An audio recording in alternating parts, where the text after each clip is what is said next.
మా ట్రంప్ ఏమన్నాడు తెలుసా, కెనడా మీద 100% టారిఫ్ పెడతామని. ఇది జస్ట్ హెడ్లైన్ కాదు, ఇది స్ట్రాంగ్ వార్నింగ్. 100% టారిఫ్ అంటే ఏంటి? సింపుల్గా చెప్పాలంటే యూఎస్ నుండి ఒక ప్రొడక్ట్ $100కి వస్తే టారిఫ్ వల్ల అది $200 అయిపోతుంది. ఇప్పుడు క్వశ్చన్ ఏంటంటే, ఇది కెనడాకి నిజంగా డేంజరా? ఇది ఎందుకన్నాడంటే, కెనడా, యూఎస్, మెక్సికో మధ్య ఒక ట్రేడ్ అగ్రిమెంట్ ఉంది మామ, దాని పేరు యుఎస్ఎంసిఏ.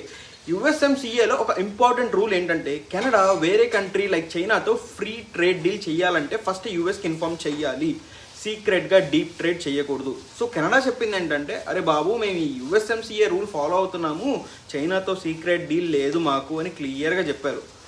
అందుకే ఇంపార్టెంట్ క్లారిటీ ఏంటంటే, ఇది ఇమీడియట్ యాక్షన్ అయితే కాదు మామ, ఇది పొలిటికల్ ప్రెషర్ మాత్రమే. మనకి ఎస్పెషల్లీ న్యూ కమర్స్కి జాబ్స్, ఇమిగ్రేషన్స్, డైలీ లైఫ్ సడన్గా ఏం మారదు. కెనడా జియో పాలిటిక్స్ లౌడ్గా ఉంటుంది, కానీ గ్రౌండ్ రియాలిటీ స్లోగా, స్టడీగా, స్టేబుల్గానే నడుస్తుంది. కేర్ ఆఫ్ కెనడాని ఫాలో అవ్వండి. కెనడా రియల్ అప్డేట్స్ కామ్గా చెప్తా. కేర్ ఆఫ్ కెనడాని సబ్స్క్రైబ్ చేయండి.